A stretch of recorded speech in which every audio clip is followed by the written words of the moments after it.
Bonjour à tout le monde.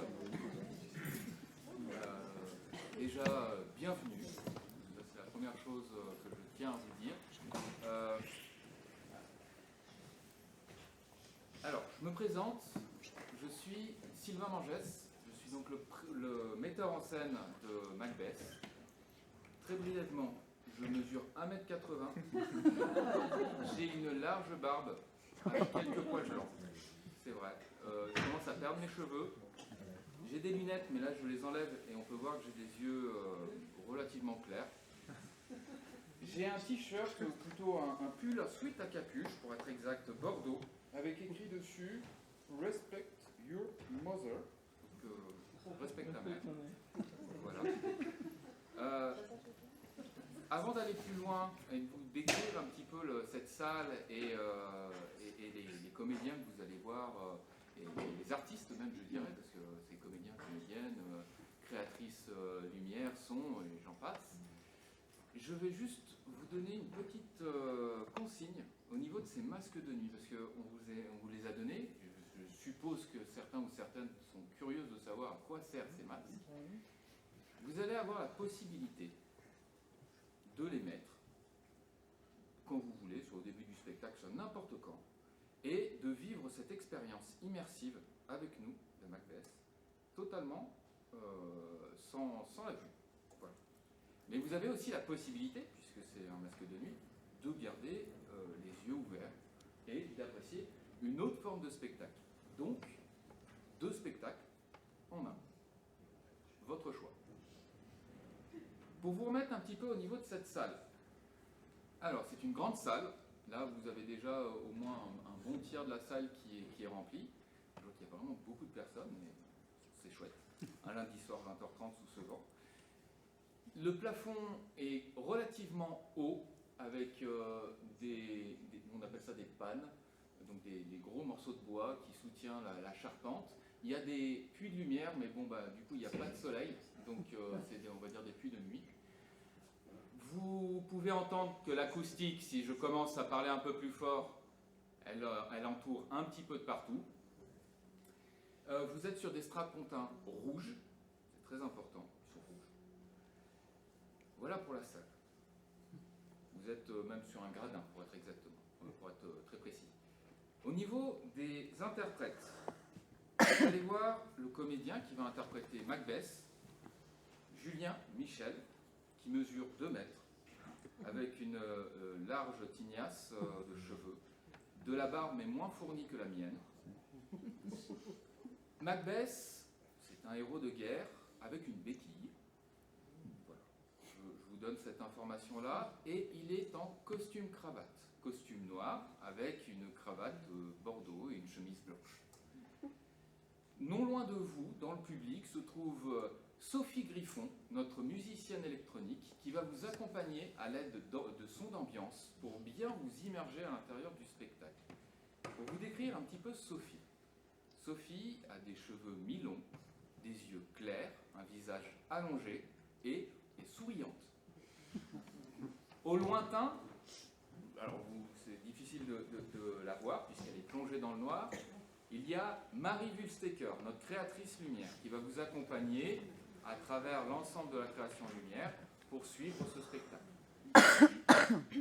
Vous avez pu voir en rentrant une exposition déambulatoire, vous avez pu voir des mots, vous avez pu entendre des phrases, des paroles de Shakespeare qui ont été traduites par moi. Et cette exposition a été faite par Paul Ambrisino, qui est plus petit que moi, il doit faire 1m60, 70, avec une bonne barbe aussi, il y a beaucoup de barbe, et avec un regard très chaleureux.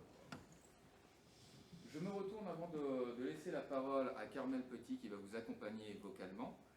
Je vais vous décrire Carmel. Carmel a les cheveux crépus, une fleur rouge dans les cheveux. Elle porte une veste de cuir noir et est habillée en noir. Et derrière elle se trouve Michael Escande, qui est le batteur, percussionniste, qui est un homme, pareil, avec un sweat comme moi, voilà, un peu violet, bordeaux, à capuche, et il a le visage allongé. Je vous laisse avec toutes ces informations, et je vous souhaite un très agréable spectacle.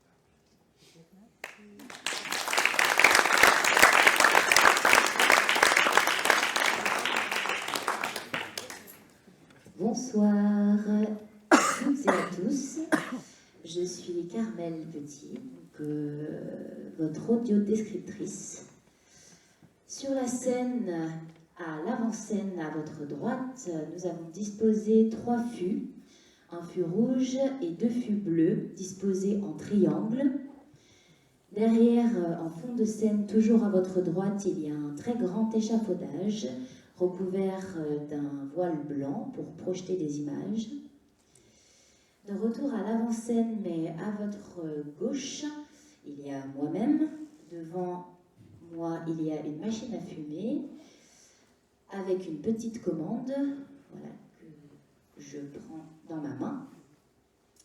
Derrière moi, nous avons le percussionniste, donc Michael, qui est entouré de plein de percussions diverses, dont une batterie, un cajon et juste à côté, une guitare électrique. Au-dessus de moi est suspendu un micro. Nous partons maintenant en Écosse. Nous arrivons à Édimbourg et nous remontons vers le nord en direction d'Inverness dans les Highlands.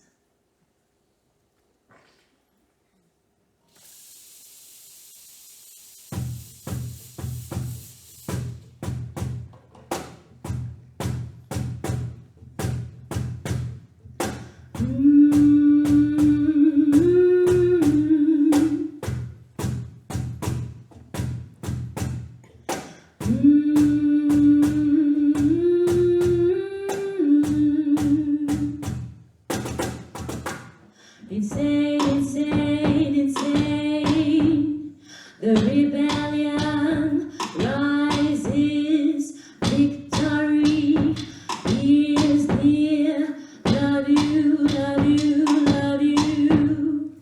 Hide our feelings. Take me in your arms. Free me, free me, free me. The end of time. The colors of my story. Useless, useless, useless. Open visions. Powerful man and darkness. Dear Scotland, my dear friend.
3 sorcières apparaissent sur la lande austère d'Écosse. L'orage tonne, gronde, des éclairs brillants dans la nuit.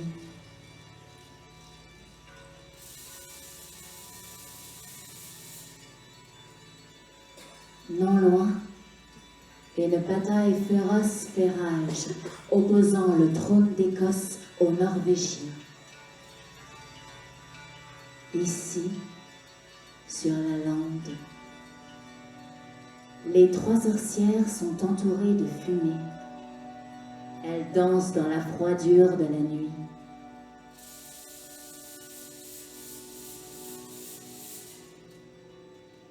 Peu à peu, l'air autour d'elles se réchauffe et s'embrase. Les corps de ces 3 femmes ne sont ni informes ni uniformes. Ils volent au gré des rafales de vent. Ces 3 sorcières ont une apparence beaucoup plus humaine que n'importe quelle autre, nourrissant nos imaginaires. Elles ont des bouches de formes différentes, qu'elles utilisent tantôt à l'unisson, tantôt chacune leur tour, pour lancer leur voix au-delà du monde.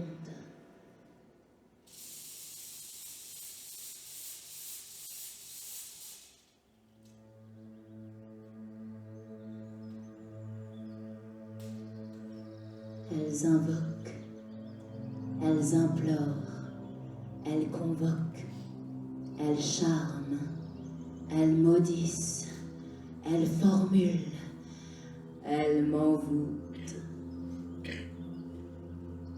Elles prennent à présent ma voix, mes yeux, mon visage et mon corps. Sur cette lande austère, sur cette lande, tout devient possible. Ces 3 femmes deviennent vous, elles deviennent moi, et je.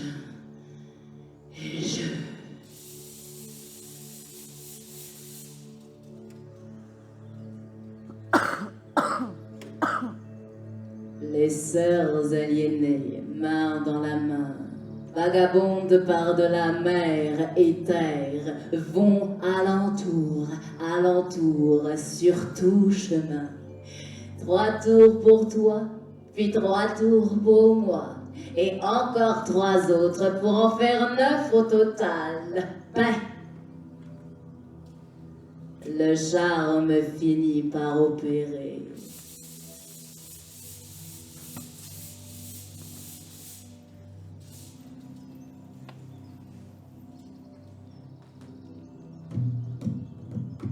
Le tambour. Le tambour. Macbeth arrive. Macbeth, un homme robuste, seigneur de Glamis, arrive à son tour sur cette lande. Il est couvert de sang. Il s'est perdu loin du champ de bataille, sur lequel se joue l'unification de l'Écosse. Dans sa main, il a une tête chevelue et bien barbue, celle du seigneur traître de Cawdor. Macbeth agite cette tête autour de lui comme si c'était une torche. Salut Macbeth! Grand salut à toi Macbeth! Salut à toi Macbeth, toi qui seras un jour roi! Macbeth, bien que tu ne le sois pas encore, tu seras sur le trône d'Écosse. Mais attention, attention, nous voyons, ils le veulent eux aussi, à vouloir tout te prendre. Bien le bonsoir chez vous. Les 3 sorcières disparaissent dans un épais nuage aqueux. Restez, vous, voix imparfaite! Dites-moi plus parler, je vous l'ordonne! La terre fait des bulles, tout comme l'eau. Laissez-le là aussi, où ont-elles pu disparaître?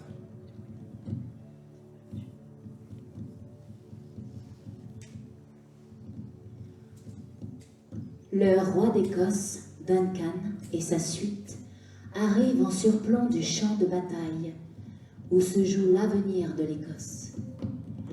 L'air est nauséabond et chaud. Beaucoup de sang a coulé. Duncan voit au loin un de ses hommes, Macbeth. Il fait signe à un de ses guerriers pour le faire venir à lui. Quel est cet homme couvert de sang? Peut-il faire son rapport, bien que son état ait l'air critique des récentes nouvelles de la révolte? Le courageux Macbeth s'est taillé un passage jusqu'à être en face de l'esclave rebelle, ennemi de la couronne, et il a planté la tête de ce traître haut sur nos remparts, sur une pique, sur une pique, sur une pique, sur une pique. Je suis le roi. Dieu protège le roi. Je suis le roi. Dieu protège le roi. Je suis le roi. Dieu protège le roi. Je suis le roi. Dieu protège le roi. Je suis le roi. Dieu protège le roi. Je suis le roi. Dieu protège le roi. Je suis Duncan. Je suis le roi. Heureuse nouvelle. Ce que cet homme a perdu, le noble Macbeth a gagné. Et maintenant que l'ancien est exécuté, je fais dès à présent de Macbeth, seigneur de Codor. Nous mangerons ce soir chez lui pour fêter notre victoire. Macbeth rejoint le roi Duncan, qui l'honore de son nouveau titre.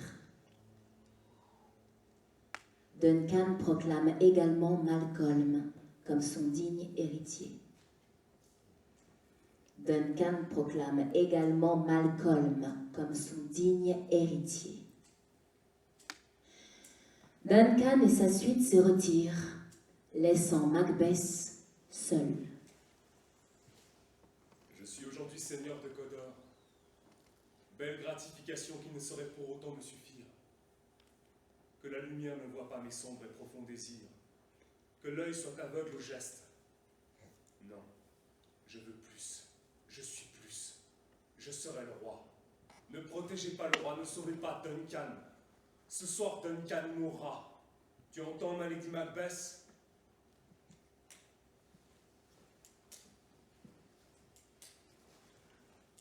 Macbeth arrive avant le roi Duncan dans son nouveau château à Codor, près d'Inverness.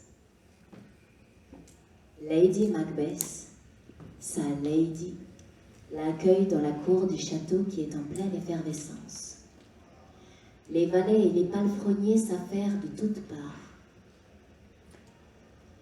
Le sol est poussiéreux et absorbe les brumes que dégagent les marécages environnants. Les pierres de ce château sont stables et solides. Les lignes de son architecture sont strictes et droites. Tout a été fait pour résister à la rigueur du climat. À droite de la large grille d'entrée se trouve un poulailler inhabité. Des chevaux grondent des écuries, se trouvant près d'un poste de garde. Le vent souffle, les pierres l'arrêtent mais ne le maîtrisent pas. Il s'engouffre et caresse des visages. Lady Macbeth et son Macbeth s'étreignent un instant. Je serai plus que le Codor, je serai le roi d'Écosse. Oui, ces sorcières nous l'ont révélé. Moi qui ne le suis pas encore, je le deviendrai. Et tu seras ma reine. Ah, l'ardente résolution. Duncan et sa suite arrivent. Je vais les accueillir comme il se doit. Toi, veille à bien préparer cette entreprise. Ne te dérobe pas à la tâche car tu es trop doux, je te connais. Sois mon roi et moi ta reine. Pour le reste, laisse-moi faire. Nous en reparlerons plus tard. Lady Macbeth se retire pour accueillir le roi Duncan et sa suite. Macbeth, seul, se déshabille, retire son épaisse armure de guerre et la troque pour un vêtement de lin brun plus léger.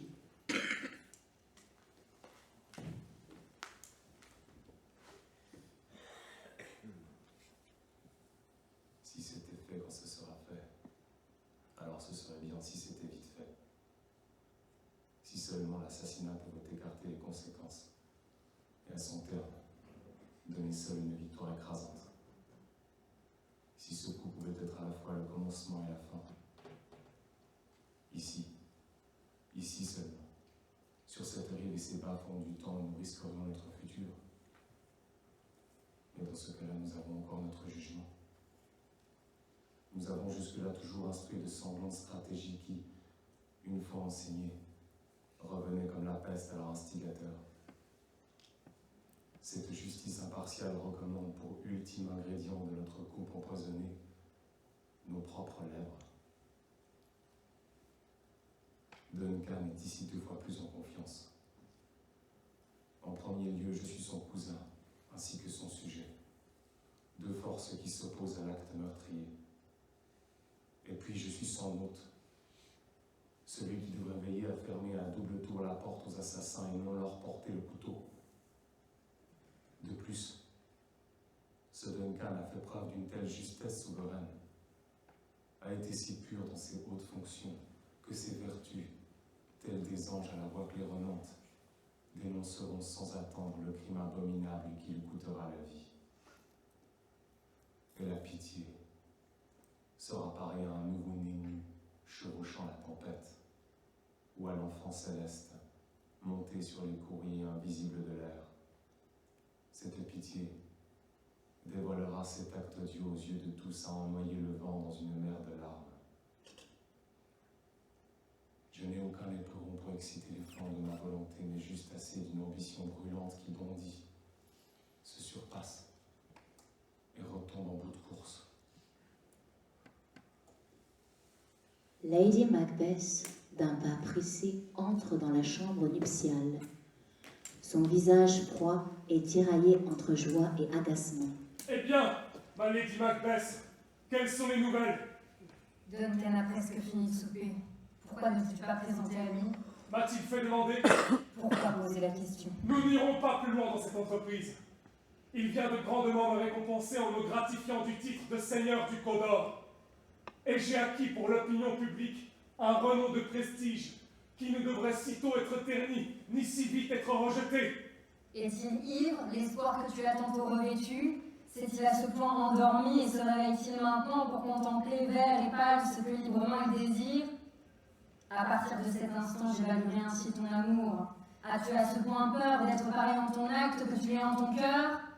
Tu voudrais avoir ce à quoi la vie te destine, mais vivre comme un dégonflé chargé de son propre mépris, et laisser le je n'ose pas chaperonner le je voudrais, comme ce pauvre chat de ce célèbre proverbe. Par pitié la paix, j'ose tout ce qui peut convenir à un homme, qui ose plus n'en est pas un. Alors quel type de créature t'a fait me révéler toute cette affaire? Lorsque tu l'as osé, là tu as été un homme. Et pour être plus que tu n'étais alors, tu voulais être bien plus qu'un homme. Ni le temps, ni le lieu ne concordaient et tu as voulu les réunir. Ce sont eux-mêmes qui se sont faits, et maintenant qu'ils sont tous deux mêlés, tu voudrais les défaire?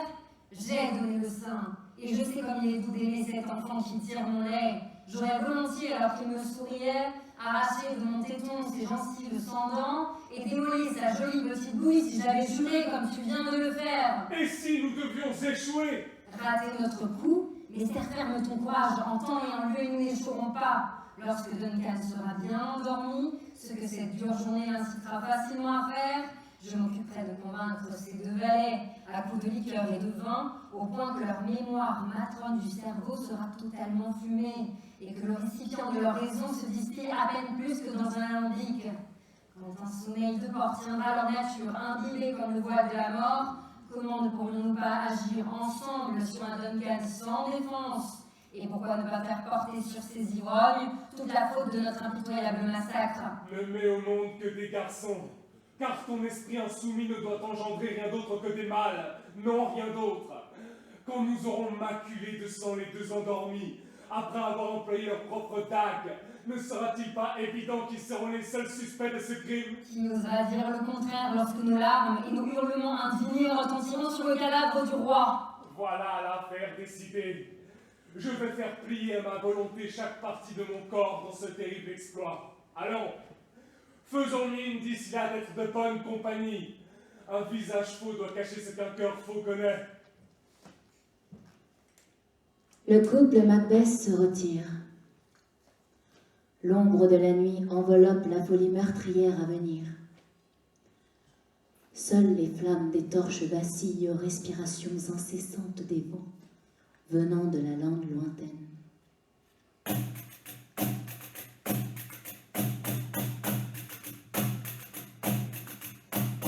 They may be in a day of success, people's wheels are surrest. They have void and mortal knowledge, two sisters are surrest. Where on the age, between the two old words, between double trolls and the lords, and a burning desire to question their father. They vanished, disappeared in the sea of bubbles occurred.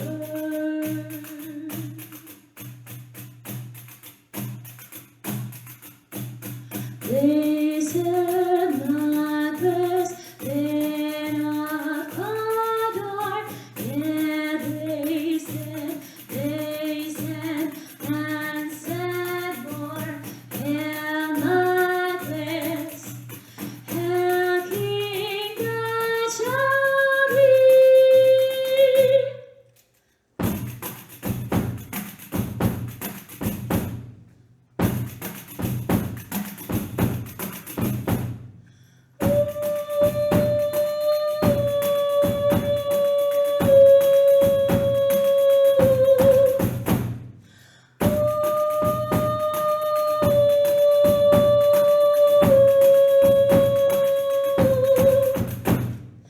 My dearest partner, our greatness, our lady, my best.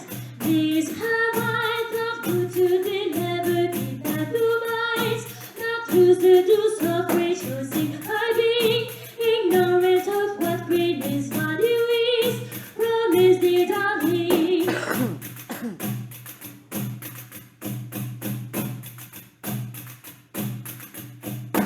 Ready to hide my love, ready to hide my love, and farewell. Ready to hide my love, ready to hide my love, and farewell.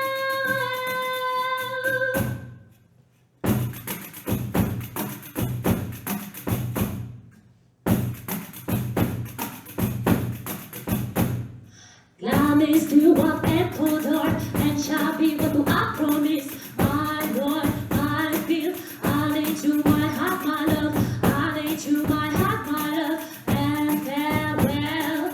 I lay to my heart, my love, I lay to my heart, my love, and farewell, and farewell.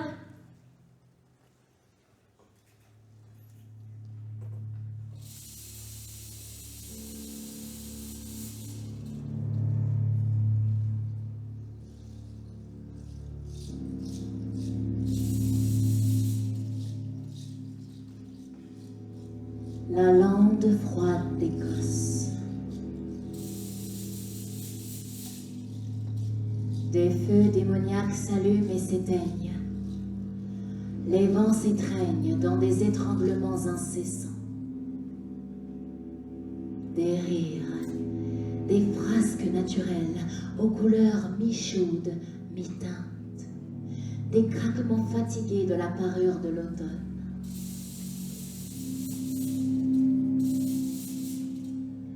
Les trois sorcières tournent, tournent et tournent encore autour des flammes. De nouveau, elles invoquent, elles implorent, elles convoquent, elles charment, elles maudissent, elles formulent, elles m'envoûtent. Elles prennent de nouveau ma voix, mes yeux, mon visage et mon corps. Sur cette lande austère, sur cette lande, tout devient possible. Ces trois femmes deviennent vous, elles deviennent moi, et et je...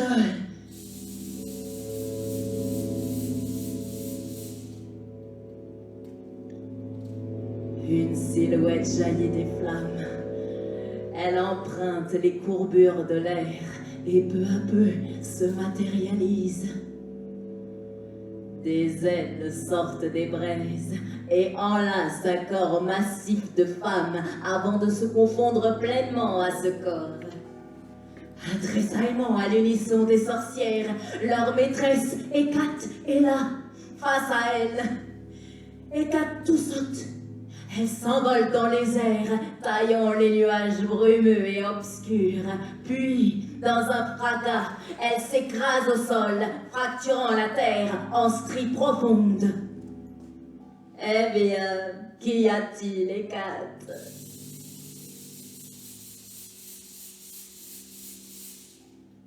Hécate la pâle fait alors frémir son corps de colère.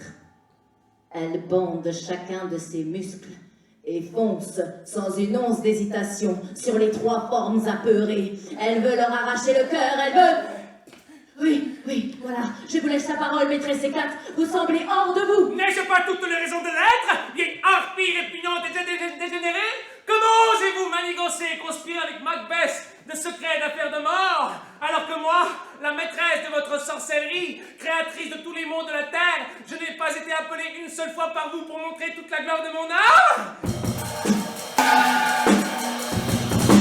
Et ce qui est pire encore, tout ce que vous avez fait a été fait pour un fils désaxé, malveillant et impitoyable qui, comme tant d'autres, manœuvre pour ses seuls intérêts, non les vôtres. Il est temps de vous reprendre, allez-vous-en, et dans l'abîme d'Achéron, venez me retrouver au matin. Là, il viendra pour connaître sa destinée.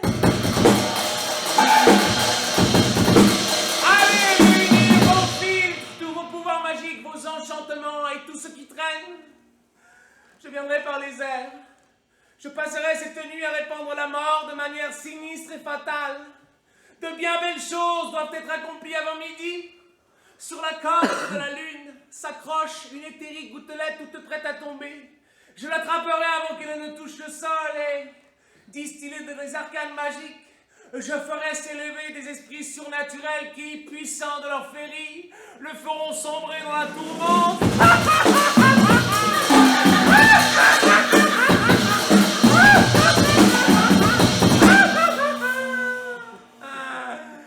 Il rejettera alors son destin, méprisera la mort et portera ses attentes au-delà de toute sagesse entre grâce et terreur. Et vous savez à quel point la sécurité est le principal ennemi des mortels.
Une nouvelle fois, Hécate s'envole dans les airs et cette fois disparaît. Les trois sorcières, une fois seules, prennent alors une grande respiration à l'unisson. Le temps leur est désormais compté. L'erreur n'est plus permise. Le chapitre doit se clôturer sans une embûche. Allez! Réglons cette affaire en vitesse. Elle sera bientôt de retour.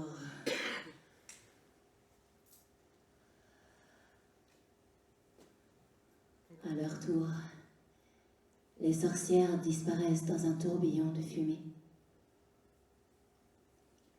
Le croassement des corbeaux et le hurlement de l'eau vagabonde déchirent les cieux.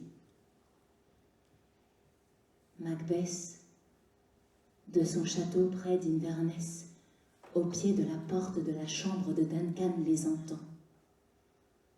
La mort est toute proche. Est-ce bien une étape que je vois juste devant moi? Le manche n'attendant plus que ma main. Viens, laisse-moi t'empoigner. Je ne te tiens pas et pourtant je te vois encore.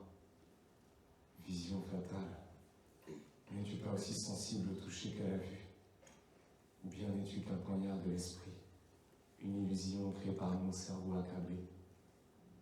Je te vois bien là, dans toute ta forme palpable, comme celui que je tire de son fourreau. Tu commandes la trajectoire que je dois suivre et l'instrument que je dois maintenant manier. Mes yeux deviennent fous de tous mes autres sens, soit eux seuls les égalent tous. Je te vois encore. Sur ta lame et sur tes dents, il y a des gouttes de sang qui n'étaient pas là avant. Rien de tout ça n'est réel! C'est cette entreprise sanglante qui trompe chacun de mes yeux.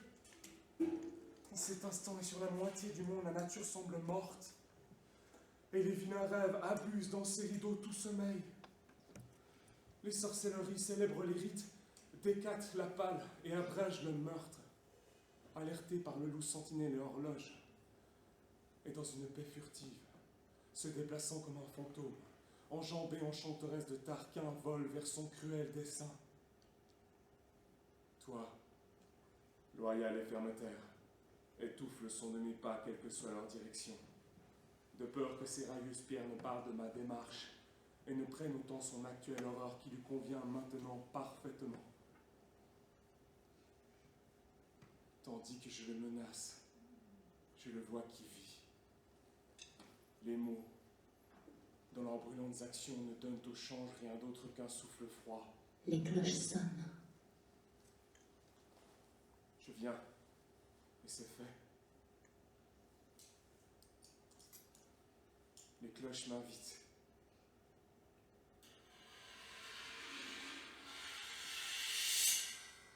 Ne les écoute pas, Duncan, car c'est pour toi le glas qui te convoque ici au ciel ou en enfer.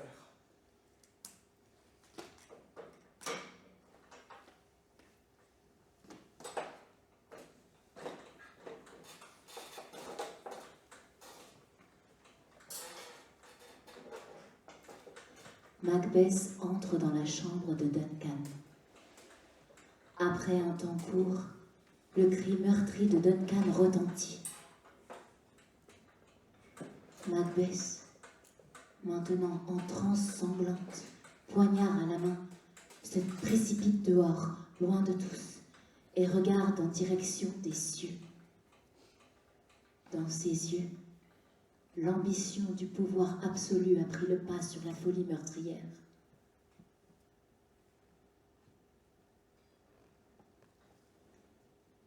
Le désordre règne dans le château. Des soldats découvrent la dépouille de Duncan. Les valets sont accusés et sont pendus sur le champ. Duncan est mort.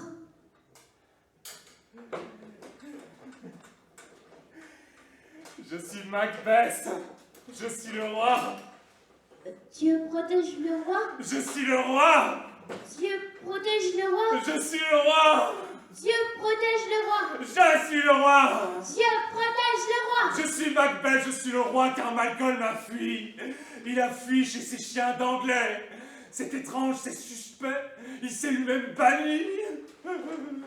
C'est là la preuve de son méfait, c'est là toute sa culpabilité. Ah, Malcolm, un fils de Duncan, il s'est lui-même banni.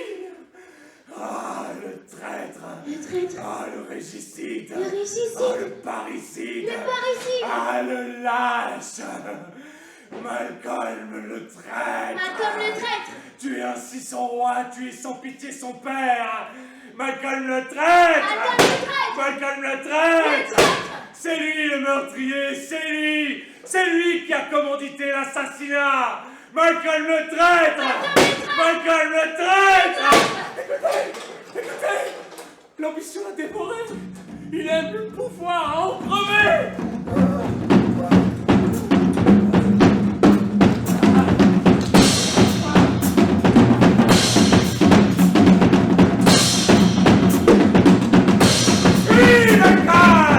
Jusque l'Angleterre, réponds-toi de tes crimes. Toi, le fils indigne de notre regretté Duncan. Et maintenant que Malcolm, ma fille, me voilà le roi, je suis Macbeth, je suis le roi. Je tue tous ceux et celles qui se mettent en travers de mon chemin. Oui, je tue tous ceux et celles qui veulent le déclin de l'Écosse. Car moi, Macbeth, j'en suis le dernier rempart. À genoux devant moi. Courbez les chines, pillez votre volonté, courbez vos désirs d'Écosse. Car moi, Macbeth, j'en suis le dernier rempart. Au nom de l'Écosse, au nom de moi. Je tue, oui, je tue, j'assassine, je massacre, oui, j'écorche, j'anéantis, je décime, oui, je brûle, j'enterre, j'extermine, je fauche et j'étime, j'étouffe et je sacrifie, je poignarde et je décapite, tant de seigneurs et duchesses, de châtelaines et de châtelains, de barons et de duchesses, amis comme ennemis, nourrissons comme des larmes. Je les tuerai tous et tous.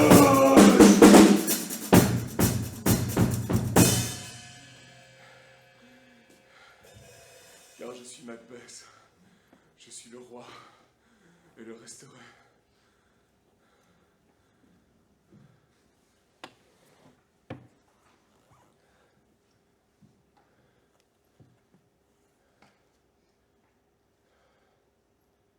La nuit s'est éteinte.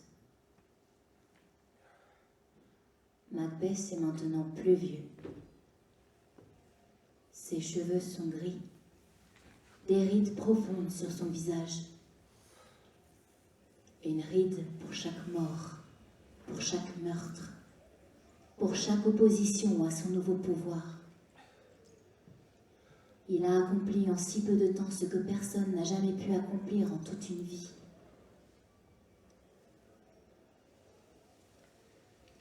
Macbeth vit aujourd'hui loin du château de Cawdor, loin de sa culpabilité. Lady Macbeth est à ses côtés. Ils ont atteint ce que toujours ils ont rêvé. Ils ont les âmes des rois et des reines. Ils ont les âmes des puissants et leurs lames.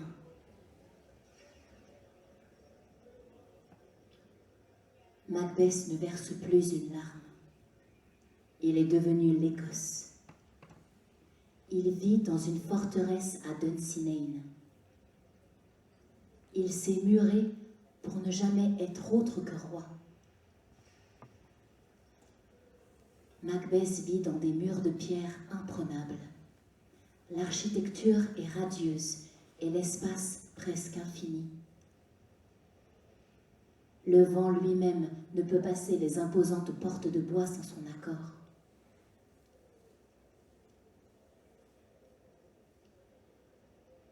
Des rumeurs grondent pourtant dans les allées, des chuchotements incessants qui comme des insectes se répandent. Plus Macbeth tue, plus les pierres parlent. Macbeth n'entend presque plus les frémissements. Macbeth continue à vouloir faire taire les voix. Macbeth, assis sur un large trône en chêne centenaire, fait tournoyer, pointe au sol, une large épée de guerre. Des cris de femmes retentissent dans la forteresse. Quel est ce vacarme?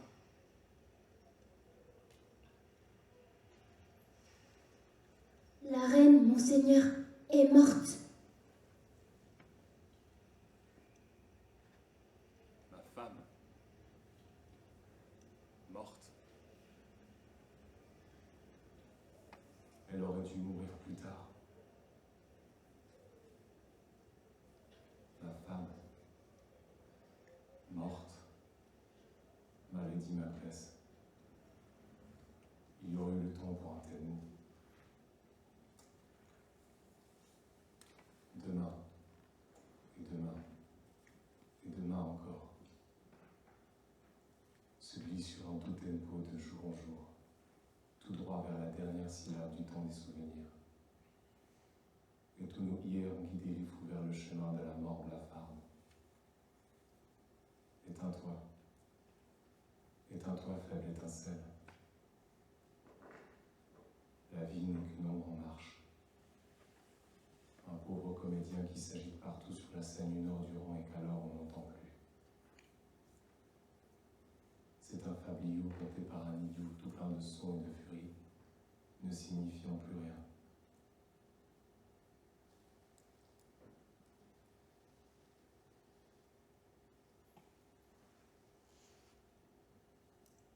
Macbeth ne pleure pas. Il ne le peut toujours pas. Son visage reste ferme et impassible, bien que pour la première fois marqué par le désespoir. Une nouvelle ride se fige sur ses traits. On peut voir le doute dans ses yeux.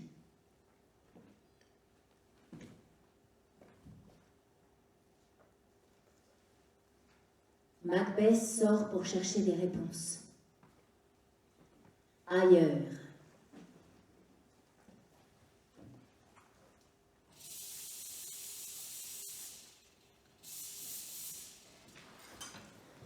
Dans une grotte située au cœur de la lande écossaise.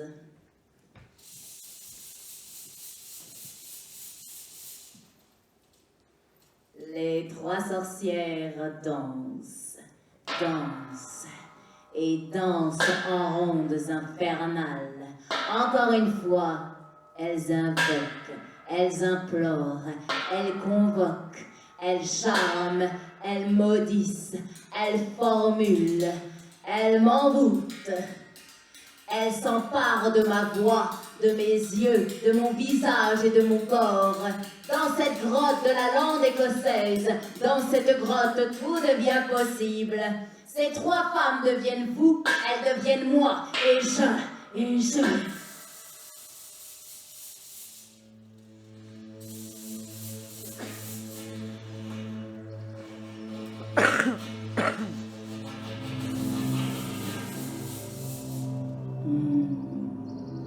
Trois fois le chat tigré a miaulé. 3 et une fois le porc-épic a gémi. La harpie crie à tue-tête, c'est l'heure, c'est l'heure. Tout autour du chaudron, jetons des boyaux en putréfaction.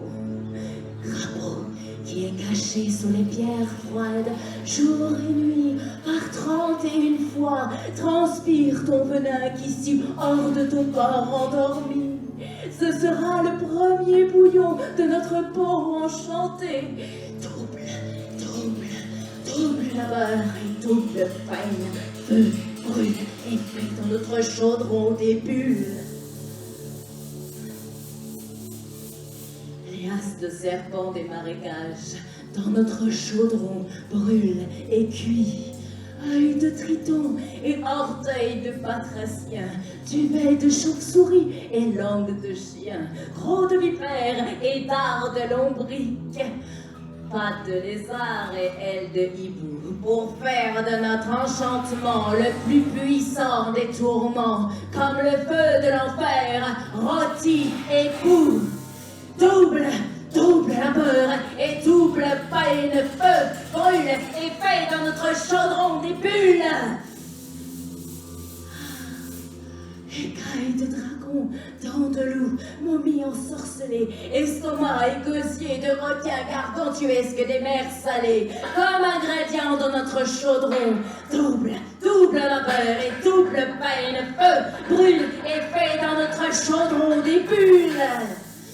Revenez un petit feu avec du sang de babouin et que le charme soit solide et à point. Esprit noir, écate, mère de tous les vices, maudit notre filtre, maudis-le. Esprit noir, écate, mère de tous les vices. picotement de mes doigts, nous sentons la magie noire opérer. Ouvrez-vous, verrou, que n'importe qui frappe à la porte.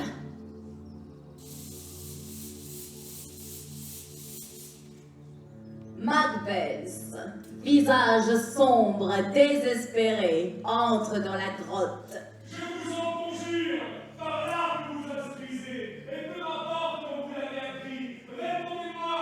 Il m'importe peu que vous puissiez délier les vents et les laisser s'abattre contre les murs des églises. Il m'importe peu que les vagues tumultueuses viennent affoler et dévorer les marins, que les blés soient anéantis, les arbres rasés, que les châteaux s'écroulent sous la tête de leurs gardiens, ou encore que les palais et les pyramides plongent droit vers leurs fondations, que le trésor des germes de la nature s'écrase dans un vomissement dévastateur. Répondez-moi, c'est tout ce que je demande. Parle, interroge, questionne, et nous te répondrons. Préfères-tu le savoir de nos bouches ou de celles de nos maîtres? Appelez, que je les vois par moi-même. Merci, un peu de sang de truie qui a mangé ces 9 petits. La graisse transpire au pied de la potence du meurtrier. Dans la flamme, jetez, jetez, venez, céleste comme démon. Ton être et ta puissance, tu dois nous révéler. L'apparition apparaît. Oh, dis-moi, un peu du pouvoir. Il connaît tes moindres pensées. Écoute ce qu'il a à te dire et ne prononce pas un mot. Macbeth, Macbeth, Macbeth. Tu dois te méfier de Macduff. Tu dois craindre ce baron de Fife. Renvoyez-moi, j'en ai assez. Qui que tu sois, je te remercie de ton avertissement. Il a su toucher ma crainte en son endroit précis. Mais un mot encore. Je ne reçois d'ordre de personne. Macbeth, Macbeth, Macbeth. Sois sanguinaire, audacieux et déterminé. Tu dois rire jusqu'au mépris du pouvoir des hommes. Aucun nez d'une femme ne pourra atteindre Macbeth. Alors tu peux vivre, Macbeth.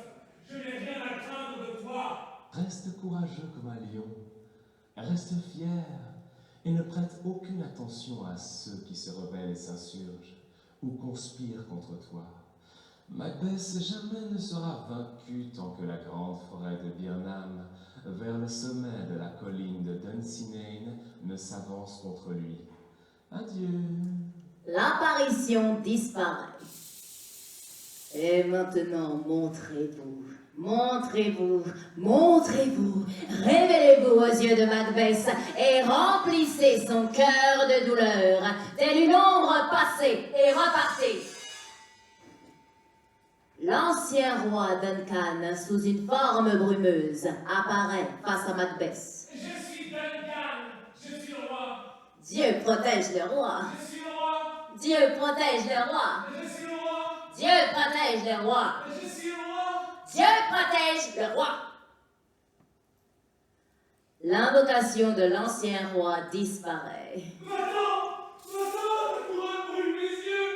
Pourquoi me montrer cela? Que mes yeux sortent de leurs envies, horribles visions. Et voilà, monseigneur, c'est ainsi. Mais pourquoi Macbeth s'est-il maintenant recroquevillé sur lui-même? Il est temps pour nous de partir.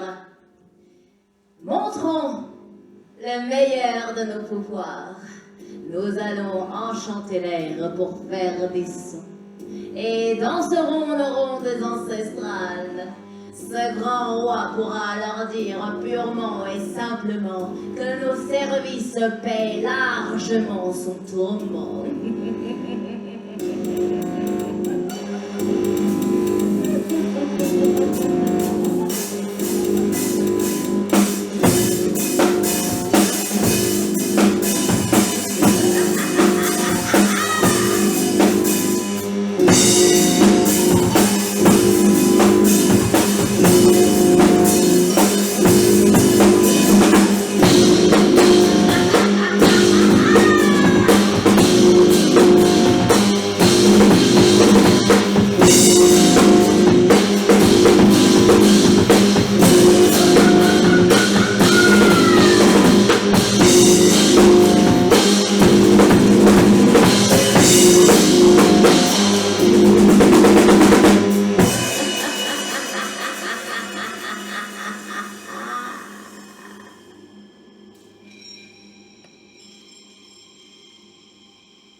Les sorcières disparaissent en distordant leur image, avant de s'évanouir définitivement dans d'épaisses flammes noires. Horrible vision, va-t'en! Va-t'en! Ah!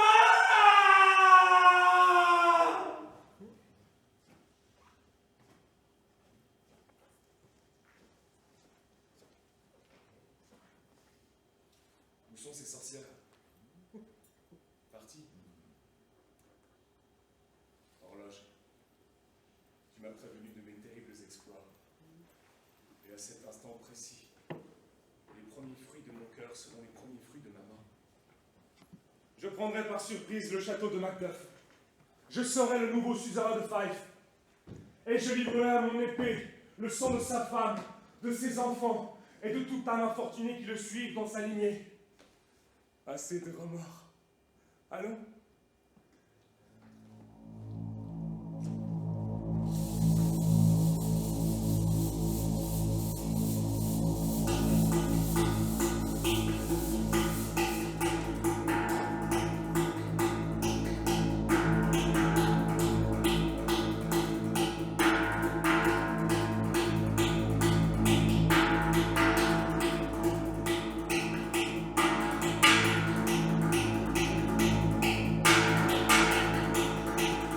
If it were done what it's done, then 'twere well it were done quickly. If the assassination could trouble up the consequence and catch with his thirsty success, that but this blow might be the be-all and the end-all. My lady Macbeth, what I've done, what I've done. Duncan, King of Scotland, Malcolm, his son, Donald Brain, his son, Banquo, my friend and Bane of Scotland, Leons, his son, Lennox, Ross, Mendon, Angus, Caithness, Macduff, Banes of Scotland. My lady Macbeth, my lady, my true and only love, and me, Macbeth, Macbeth, my lady Macbeth, what I've done, what I've done. My lady Macbeth, what I've done. The 300 sisters, witches, sorcerers, warlocks, demons, wizards, operations, murderers, puck and devil spirits, and he can't, he strikes, he can't. My lady Macbeth, what I've done, what I've done. My lady Macbeth, what I've done, what I've done.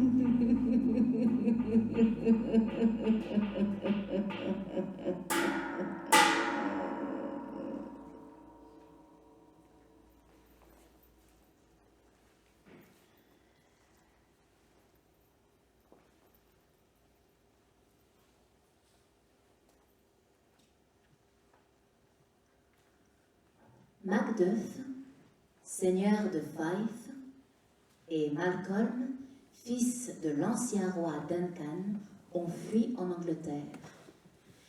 Ils sont rejoints par un messager écossais. Macduff est un grand gaillard, cheveux en bataille. Ses vêtements sont sales et puants. Je suis Macduff. Comment se porte ma femme?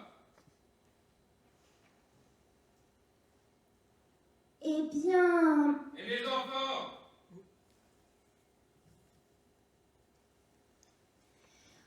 votre château a été pris par surprise. Et votre femme et vos enfants ont été sauvagement assassinés. Vous en dire la manière ne ferait, à la vue de ces malheureuses proies dépecées, qu'ajouter à votre propre mort. C'est Macbeth, notre roi. C'est lui l'auteur de ce crime perfide.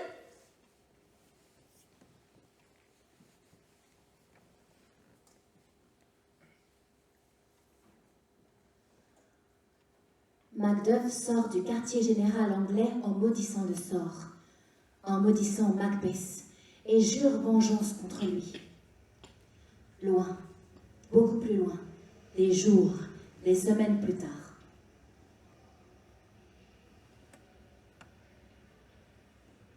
Macbeth, toujours en haut de ces remparts invincibles du château de Dunsinane, regarde les armées d'Écosse ralliées par Malcolm, fils héritier et légitime de Duncan, se réunir contre lui, accompagnés de milliers d'Anglais.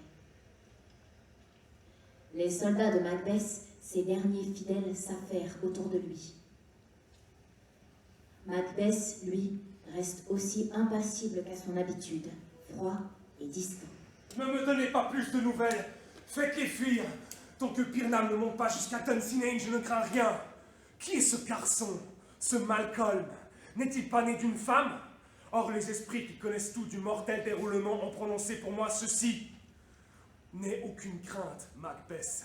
Aucun homme né d'une femme ne pourra t'atteindre. Alors fuyez, baron fantoche, et mélangez-vous à ces Anglais épicuriens. Ils sont 10 000 à vos portes.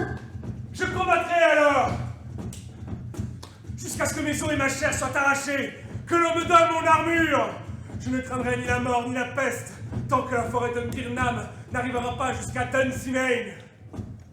La forêt commence à bouger. Et voilà la forêt qui va vers Dunsinane. Et voilà Malcolm qui marche sur Macbeth.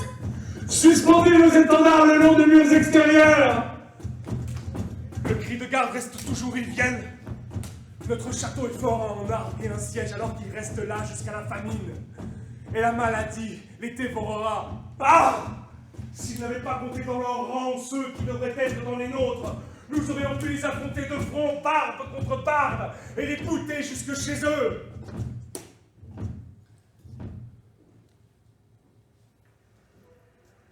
Macduff, seigneur de Fife, se présente aux portes du château de Macbeth. La large porte s'ouvre. Il entre dans la cour. Des centaines de soldats l'entourent. Macbeth le rejoint, enlevant à la vue de tous une large cape en velours renforcé. Salut, tyran. Salut. Je suis Macduff. Tyran, tu nous montres enfin ta sale face. Si tu es tué par un autre que moi, les spectres de ma femme et de mes enfants continueront de me hanter. Pourquoi jouer aux Romains et vouloir mourir en idiot sur la pointe de ma rapière? Tant qu'il y aura des vivants, les plaies leur iront mieux qu'à moi. Retourne-toi, Cerbère, retourne-toi! De tous les hommes, j'ai tout fait pour t'éviter, alors retourne d'où tu viens, car mon âme est bien trop chargée du sang des tiens. Les mots me manquent, ma voix est dans mon épée, et toi, barbare sanguinaire, elle te montrera bien plus que n'importe quel mot ne pourrait te faire entendre. Tu perds ton temps. Tu pourrais tout aussi bien te battre contre les vents que tu n'arriverais pas à m'égratiner. Fais plutôt tomber cette épée sur des chefs vulnérables. Je porte en moi une vie enchantée qui ne pourra céder à un enfant né d'une femme. Que ton charme disparaisse alors! Que cet ange que tu as servi jusque-là t'instruise d'une chose.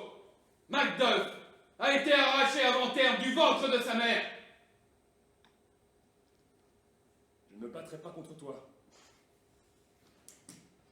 Alors rends-toi, lâche, et vis pour n'être rien d'autre qu'un objet à exhiber. Nous t'exposerons comme l'un de nos plus rares monstres avec, écrit dessus sur un poteau peint, ici, on peut observer le tyran. Je ne me rendrai pas. Bien que la forêt soit arrivée jusqu'à Dunsinane, et que toi tu ne sois né d'aucune femme, je vais tenter le tout pour le tout. Devant mon corps, je dresse mon bouclier. Couche-toi sur lui, Macduff. Qu'il soit damné, le premier qui criera « Stop, ça suffit !» Macduff et Macbeth se battent. Les coups volent, s'entrechoquent. Les fils des lames s'ébrèchent. Après quelques estocs, Macbeth succombe. Macduff décapite Macbeth devant les yeux de ses derniers partisans. Macduff lève la tête de Macbeth en direction du ciel et crie sa haine. Le monde s'arrête.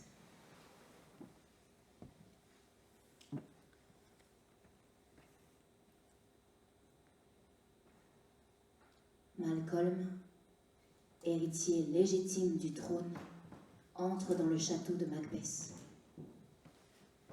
Macduff regarde Malcolm et lui tend en étendard sinistre la tête de Macbeth.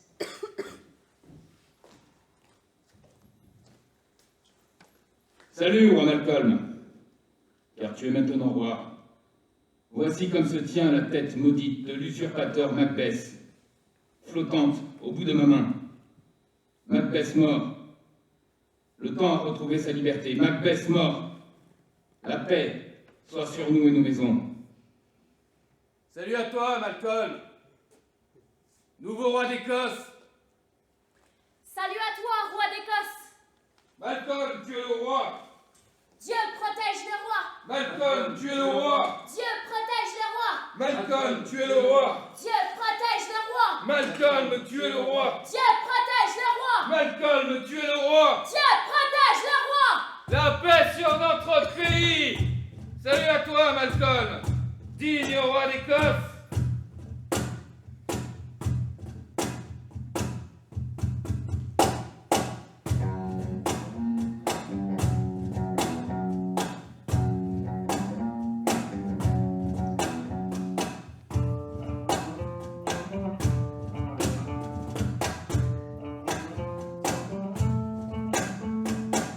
We shall not spend a large expense of time. We shall not spend a large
Thanks to all at once. Thanks to all at once. And each one. Thanks to all at once. Thanks to all at once. And each one. We invite you to see our crown. We invite you to see our throne. We invite you to see our reign again and again. Life is nothing like the sweetest dream.